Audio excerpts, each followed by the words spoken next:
The woman in the elevator wasn't talking to herself because she was nervous. She was talking because nobody else had ever taken the time to hear her story. Every interview in the last 4 years had lasted less than 40 minutes. Every rejection email had taken less than 40 seconds to read. Somewhere between those numbers, she had learned that if she wanted one chance to say everything that mattered, she had to practice every word before she walked through the door. The elevator climbed slowly through the glass tower overlooking downtown Chicago. The digital display blinked. 12. 13. 14. Emma Carter stood near the corner with a worn leather portfolio pressed tightly against her chest. She wore a navy blazer she had bought at a thrift store 3 weeks earlier after spending nearly an hour removing the faded logo stitched above the pocket. Under the fluorescent lights it looked new enough. Only she knew the lining had been repaired by hand with blue thread that almost matched the fabric. Her shoes had been polished twice that morning. Not because they were expensive. Because effort costs less than money. The man standing a few feet away barely looked up when the doors closed on the 15th floor. Tall. Dark gray overcoat. Coffee in one hand. Phone in the other. Just another executive heading to another meeting. Emma barely noticed him. She inhaled slowly. Tell me about yourself. She smiled faintly, answering the invisible interviewer standing somewhere in front of her reflection. My name is Emma Carter. For the last 8 years I've worked in operations and logistics, helping organizations solve problems before customers ever notice them. I believe the best systems are the ones nobody thinks about because they simply work. She paused. No. She shook her head. Too formal. She tried again. I've spent most of my career fixing problems people assumed couldn't be fixed. Better. The elevator continued upward. The man beside her lowered his phone without realizing it. His thumb stopped scrolling. Emma continued. When resources are limited, creativity becomes more valuable than budget. She smiled again. I learned that the hard way. The man finally glanced toward her. She wasn't performing. She wasn't trying to impress anyone. She sounded like someone remembering her own life. The elevator reached the 20th floor. The doors opened. Nobody entered. Nobody left. As they closed again, Emma moved to another question. What motivates you? She looked down for a second. My daughter. The answer came immediately. Then she laughed quietly. No. They'll think that's too personal. She thought again. What motivates me is building stability. She nodded. That's better. But after another moment she whispered. No. That's still not honest enough. She looked at the polished steel wall in front of her. What motivates me is making sure my daughter never has to wonder if we'll still have a home next month. Silence. The man beside her stared at the floor numbers. He wasn't supposed to hear this. Yet somehow he couldn't stop listening. The elevator climbed past 23. Emma adjusted the strap of her portfolio. Inside it was a notebook covered in scratches and coffee stains. Not interview notes. Not résumés. Every rejection she'd received during the last 4 years. Each interview had its own page. Company. Questions. Answers. Mistakes. Lessons. She never wrote the words failed interview. She always wrote. Lesson number 31. Lesson number 32. Lesson number 33. Failure sounded permanent. Lessons meant progress. The elevator continued climbing. The man finally slipped his phone into his pocket. He had planned to spend the ride reviewing financial projections before the quarterly board meeting. Instead, he found himself listening to a stranger explain her life. Emma continued practicing. My biggest weakness. She stopped. Smiled. I work too hard. She rolled her eyes. Everyone says that. She crossed it out mentally. My biggest weakness. A longer silence. My biggest weakness is believing I can solve every problem alone. She looked toward the ceiling. I've spent so many years trying not to burden anyone that asking for help became harder than working 2 jobs. She exhaled. There. That's the truth. The man closed his eyes briefly. Truth. He couldn't remember the last interview where someone had answered with truth instead of strategy. The elevator reached floor 27.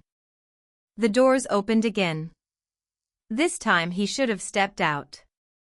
His calendar said, Executive Leadership Review, 9 a.m. He didn't move. The doors closed once more. Emma never noticed. She had already started rehearsing the final question. Where do you see yourself in 5 years?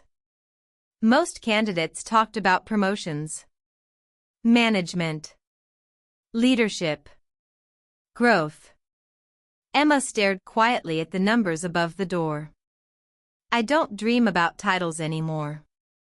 She whispered it so softly that only the man beside her could hear. I dream about routines. She smiled sadly. I want Saturday mornings to look the same every week. I want my daughter to decorate the same bedroom without asking if we're moving again. I want grocery shopping to stop feeling like math. The elevator became completely silent. Neither of them moved. Outside the glass walls of the tower, snow drifted slowly across the Chicago skyline. Inside, 2 strangers stood less than 6 feet apart. One believed she was practicing alone. The other realized he had never heard a more honest answer in 15 years of interviewing people. The display changed again. 35, Emma straightened her blazer. Smoothed the wrinkles from her sleeves. Lifted her chin. The interview was finally about to begin. She had no idea that it already had. Emma stepped out onto the 35th floor with calm determination, but inside, her heart was racing. The reception area of Mercer Strategic Group looked nothing like the places where she had interviewed before. Floor-to-ceiling windows overlooked the frozen Chicago River. The marble floor reflected the morning sunlight, and every movement inside the office seemed carefully choreographed. A receptionist greeted her with a warm smile. Good morning. You must be Miss Carter. Emma nodded politely. I have a 9 o'clock interview. Of course. Please have a seat. They'll be with you shortly. She thanked her and sat in the corner, placing her worn leather portfolio beside her chair. Around her, employees moved confidently through the office, carrying laptops, coffee cups, and folders filled with numbers that probably represented millions of dollars. Emma wasn't intimidated. She had learned long ago that confidence wasn't something you wore. It was something you earned. Nathan Mercer entered through a private hallway that connected directly to the executive offices. He removed his overcoat and handed it to his assistant without saying a word. Your board meeting is waiting, she reminded him. I know. He didn't move. Instead, he stood quietly by the glass wall overlooking the lobby. Below, Emma sat reviewing nothing. Her portfolio remained closed. She wasn't memorizing answers anymore. She simply closed her eyes and breathed slowly. Nathan had interviewed thousands of candidates during his career. Most people spent their final minutes before an interview rehearsing impressive achievements. Emma spent hers becoming calm. That alone interested him. Inside the conference room, two interviewers prepared their notes.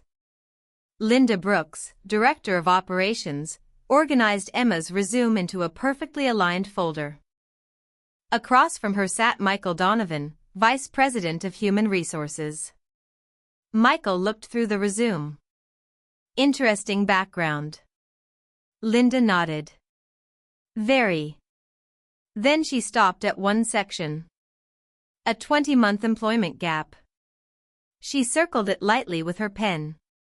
I'll ask about this. Michael shrugged. It's significant.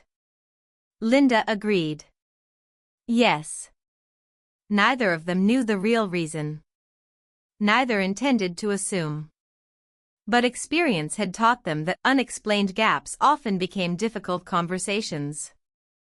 Outside, the receptionist smiled. They're ready for you. Emma stood. She straightened the sleeves of her blazer, picked up her portfolio, and walked toward the conference room with measured steps. Her mother had once told her something she never forgot. People may decide your future before you speak. Never let them decide who you are by the way you enter the room. Emma repeated those words silently every time she opened a door that mattered. Today was no different. Good morning. She smiled naturally as she entered. Linda stood first. Emma Carter? Yes. I'm Linda Brooks. They shook hands. Michael introduced himself next. His handshake was friendly but professional. The third chair at the table remained empty. Emma noticed it immediately. She assumed another executive might join later. She didn't ask. She simply sat down. The interview began exactly the way most interviews do. Tell us about yourself. Emma answered with confidence. Not the version she had practiced first. The second one. The honest one. I've spent most of my career solving problems that weren't listed in my job description. Linda smiled faintly. Michael made his first note. They moved through project management, leadership, conflict resolution, operational efficiency. Emma answered every question with real examples. No buzzwords. No exaggerated success stories. Whenever she described a project, she explained what failed before explaining what succeeded. Michael noticed. So you're comfortable admitting mistakes? Emma smiled. If I don't admit them, I can't learn from them. Another note appeared on his page. 30 minutes passed quickly. Linda finally looked back at the resume. Her pen rested on the employment gap. Emma. There is something I'd like to ask. Emma already knew what was coming. Every interviewer eventually reached that line. She nodded calmly. Of course. Linda spoke carefully. I noticed there's almost 2 years missing from your work history. The room became quiet. Emma folded her hands together. For years she had avoided telling the real story. Every time she explained it, the interview changed. People stopped evaluating her professionally. They started feeling sorry for her. And sympathy had never once turned into a job offer. She looked at Linda. Then at Michael. She opened her mouth. But before she could answer, the conference room door slowly opened. Nathan Mercer walked inside. The same man from the elevator. Now wearing a tailored navy suit. The room immediately stood. Linda smiled. Mr. Mercer. Michael nodded respectfully. Emma froze for only a fraction of a second. She recognized his eyes instantly. The man who had quietly listened to every word she thought no one would ever hear was the CEO of the company. For a brief moment, Emma believed the interview was over. Not because she had answered poorly. Because every private word she had spoken inside the elevator had been heard by the one person whose opinion mattered most. Nathan Mercer closed the door quietly behind him. "I'm sorry for joining late," he said as he took the empty seat at the head of the table. Linda slid Emma's resume toward him. Nathan barely glanced at it. Instead, he looked directly at Emma. Neither of them spoke for several seconds. The silence wasn't uncomfortable. It was unexpected. Finally, Nathan broke it. "I think we've already met this morning." Emma nodded. "In the elevator?" "Yes. I hope I didn't disturb your ride." Nathan smiled slightly. "Actually, you changed it." Linda looked from Nathan to Emma. Michael lowered his pen. Neither of them understood what had happened. Nathan folded his hands. "I heard you practicing your interview." Emma felt heat rise to her face. She had imagined dozens of ways this interview could go wrong. This had never been one of them. "I wasn't trying to make a speech," she said quietly. "I thought I was alone." "I know." Nathan nodded. "And that's exactly why I listened." The room became silent again. Nathan leaned back in his chair. "You said something in the elevator. You said you no longer dream about promotions. You dream about routines." He paused. "I'd like you to explain that." "Not as a candidate. As a person." Emma looked down for a moment. Then she lifted her eyes. "When people ask where I see myself in 5 years, they expect titles. They expect ambition." She smiled sadly. "I used to answer that way. But life changed." She looked through the window toward the snowy skyline. "My husband passed away 4 years ago." The room froze. Emma continued before sympathy could interrupt her. "He wasn't sick. He was a city bus driver. A drunk driver crossed the center line during a snowstorm. He never came home." She swallowed. "I became a widow at 32. My daughter was 5. Overnight. I became the only parent. The only income. The only person responsible for everything." She wasn't crying. Her voice remained calm. That somehow made every word heavier. "I worked mornings. Delivered groceries at night. Cleaned offices on weekends. I slept whenever my daughter slept." She looked back at Nathan. "So when people ask about my dream job, my dream isn't becoming a vice president. My dream is eating dinner with my daughter before 8 o'clock every night." Linda slowly lowered her pen. Michael had stopped writing completely. Nathan remained perfectly still. Emma continued. "The gap on my resume. I know you're wondering about it." Linda nodded gently. "Yes." Emma took a slow breath. "My daughter developed severe anxiety after losing her father. She stopped speaking at school. She wouldn't sleep unless I stayed beside her. For almost 2 years. Therapy appointments became more important than promotions. I turned down jobs that required constant travel. I left positions that demanded 70-hour weeks. I chose my daughter." She smiled faintly. "And companies saw an employment gap." Nathan looked at the resume for the first time.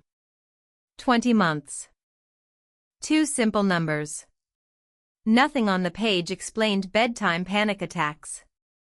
Hospital waiting rooms. School counselors. Or a little girl who checked every night to make sure her mother was still breathing before falling asleep herself. A resume couldn't tell that story. Neither could an algorithm. Emma reached into her portfolio. She removed the old notebook Nathan had noticed in the elevator. She placed it gently on the table. This isn't my interview notebook. It's my reminder.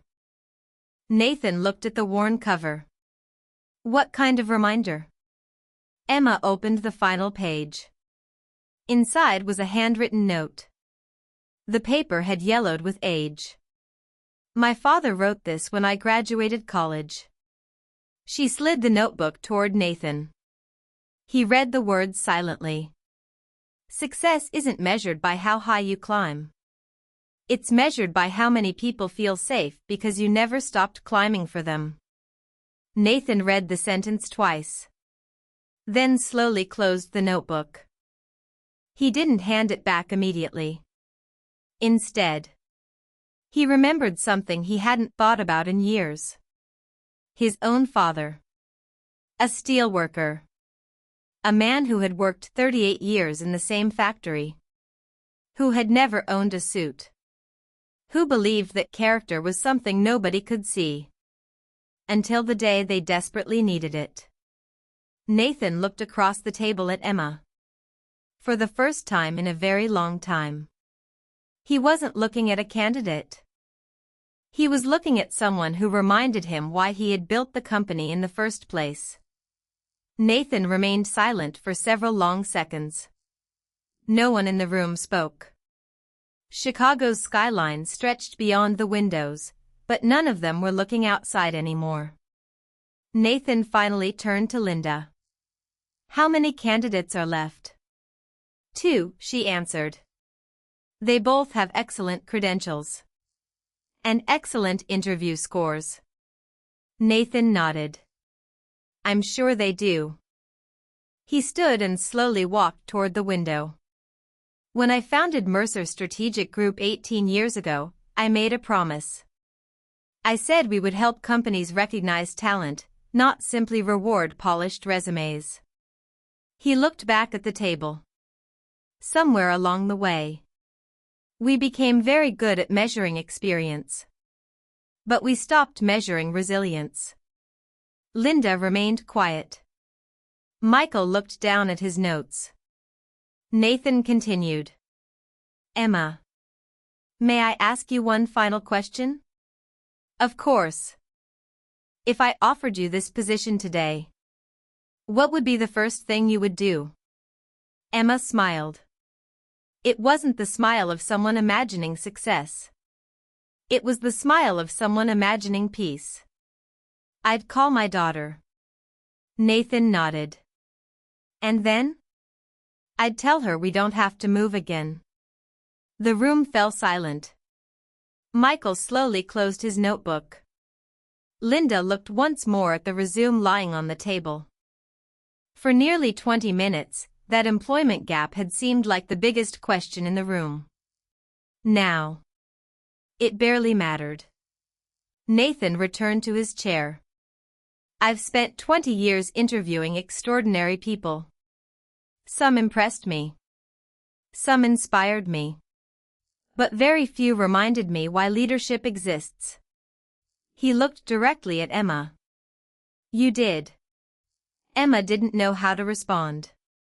She simply listened. Nathan continued. Leadership isn't about building the tallest company. It's about building a place where people no longer have to pretend they're someone else to belong. He smiled. I heard you before you knew anyone was listening. The woman in the elevator is exactly the same woman sitting in front of us now. That's extraordinarily rare. Linda slowly pushed the resume aside. The employment gap is no longer my biggest concern. Emma looked at her. What is? Linda smiled. My concern is making sure another company doesn't hire you before we do. Everyone laughed softly. The tension that had filled the room all morning finally disappeared. Nathan reached into his briefcase. Instead of removing another resume or contract, he took out a small framed photograph. It showed a younger Nathan standing beside an older man wearing a faded work jacket. "My father," Nathan said quietly. "He never finished high school. He worked in a steel mill until the day it closed. He once told me something I'll never forget." Nathan looked at the picture before speaking. "Character is what people discover after your resume ends." He placed the photograph back into his briefcase. "I spent years forgetting that. Thank you for reminding me." He turned toward Michael. "Prepare an offer." Michael smiled. Immediately. Emma blinked. "I'm sorry. I don't understand." Nathan looked at her. "You came here expecting an interview. I'm ending it with a job offer." For the first time that morning, Emma couldn't find any words. She simply covered her mouth with one hand. Not because she was crying. Because she was afraid that if she spoke too soon, she would wake up. Nathan slid the official offer letter across the table. Operations Director. Starting salary. Full benefits. Flexible family schedule. Emma stared at the last line. Flexible family schedule. Nathan noticed. "I added that myself." She looked up. "You did? I've learned something today. People don't perform better because they sacrifice their families. They perform better because they know their families are safe." Emma signed the offer with trembling hands. Not from fear. From relief. That evening, snow continued falling across Chicago. Emma unlocked the apartment door. Her 10-year-old daughter, Lily, ran toward her. "How did it go?" Emma knelt and hugged her tightly. For several seconds, she couldn't answer. Finally, she whispered, "We're staying." Lily frowned. "What do you mean?" Emma smiled through tears. "I mean, you can finish decorating your room. You don't have to pack your books anymore. We're staying." Lily hugged her even tighter. Outside, the snow covered the city in white. Inside a small apartment, two people finally felt something they hadn't felt in years. Home. 3 months later, Emma arrived at the office before anyone else, just as she always had. As she passed the elevator, she smiled. The doors opened. For a brief moment, she remembered that snowy morning. The borrowed blazer. The worn notebook. The answers she thought no one would ever hear. Nathan stepped into the elevator beside her. He smiled. "Practicing today?" Emma laughed. "No. I don't have to anymore." Nathan nodded. "I know. Because the strongest interviews are the ones where the person speaking never realizes they are already showing the truth." Sometimes life changes because someone hears your perfect answer. Sometimes it changes because someone hears your honest one. Thank you for watching. If this story touched your heart, don't forget to like, subscribe, and share it with someone who needs a reminder that authenticity is often your greatest strength. See you in the next story.